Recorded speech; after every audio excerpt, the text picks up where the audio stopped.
Assalamualaikum warahmatullahi wabarakatuh. My name is Pramesti Inta Andriana, 23 years old. Now I'm studying in the Geography Department of Geography Faculty Universitas Muhammadiyah Surakarta.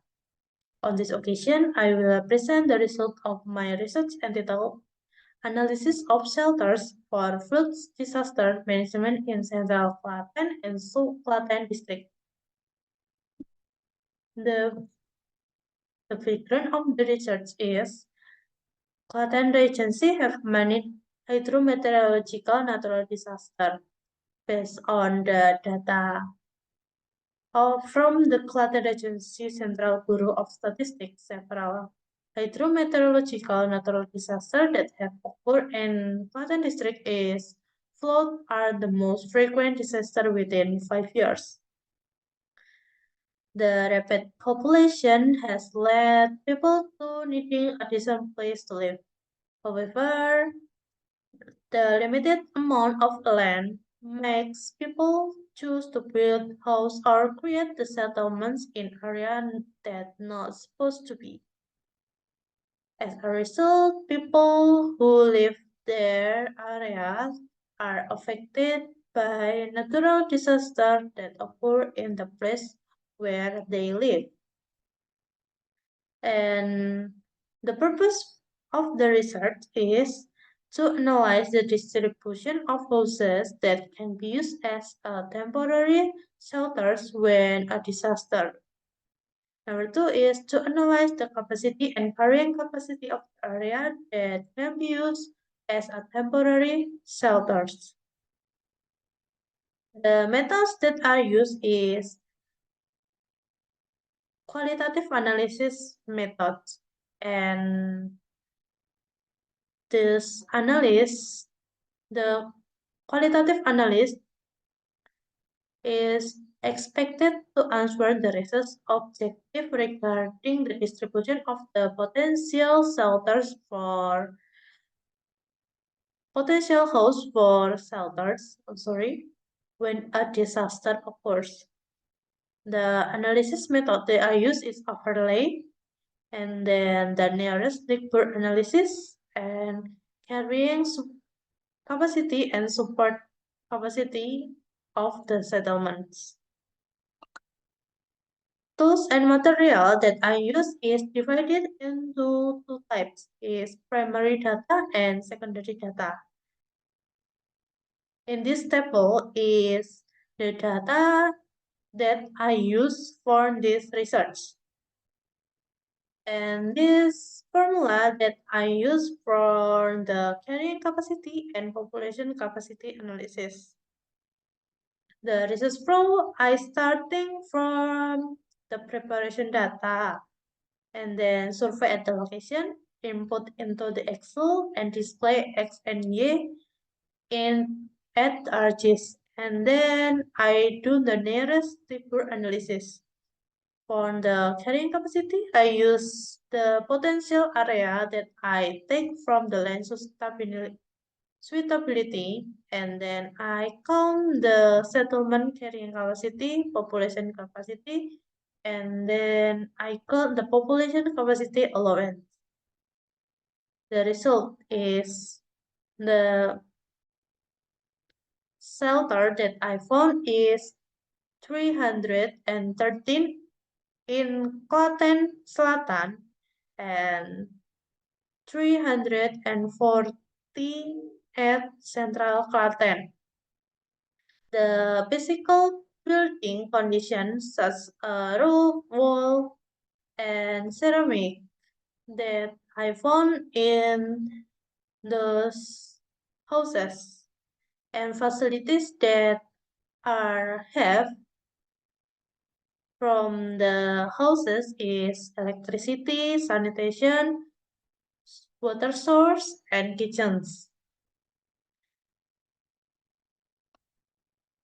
And the analysis neighborhood that I got in the Soklaten is 0.37, which means less than 1.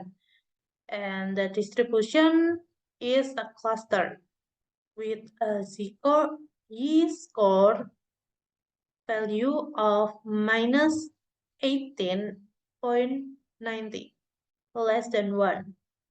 The result indicated that the cluster distribution is less than 1% is significant.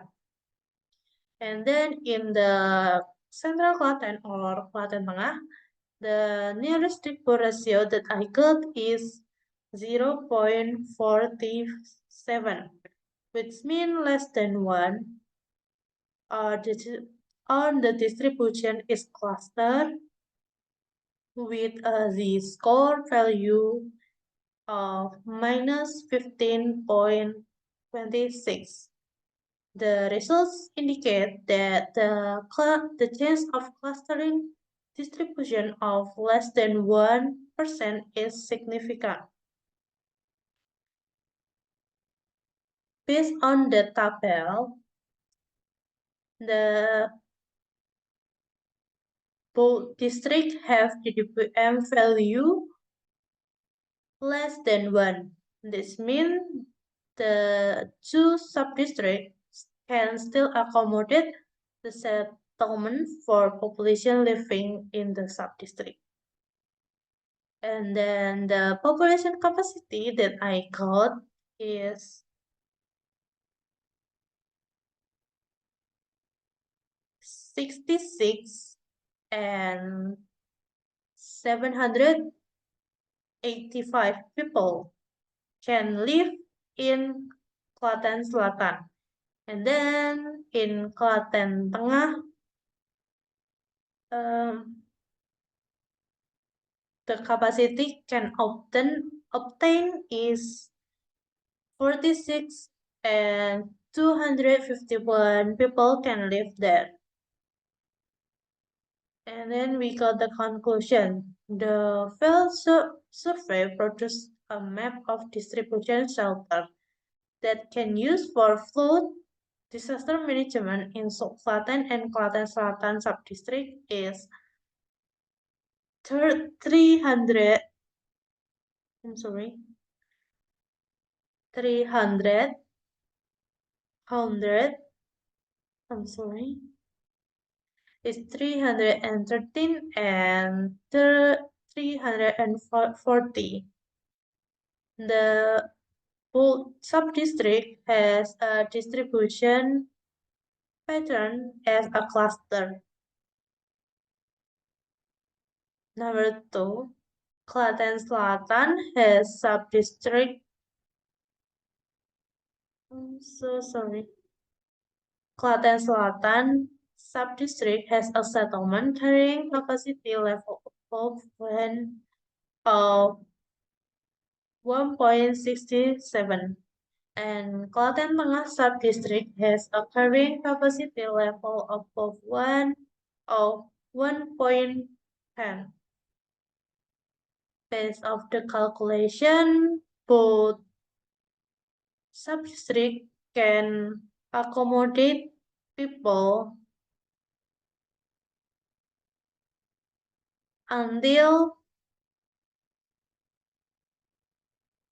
66 and 785 people in Klaten Selatan and 46 and 251 people in Klaten Tengah. Therefore, the presentation that I can give, please apologize if there are still many things that could be improved in the term of delivery and mistake that I made during the presentation. Wassalamualaikum warahmatullahi wabarakatuh.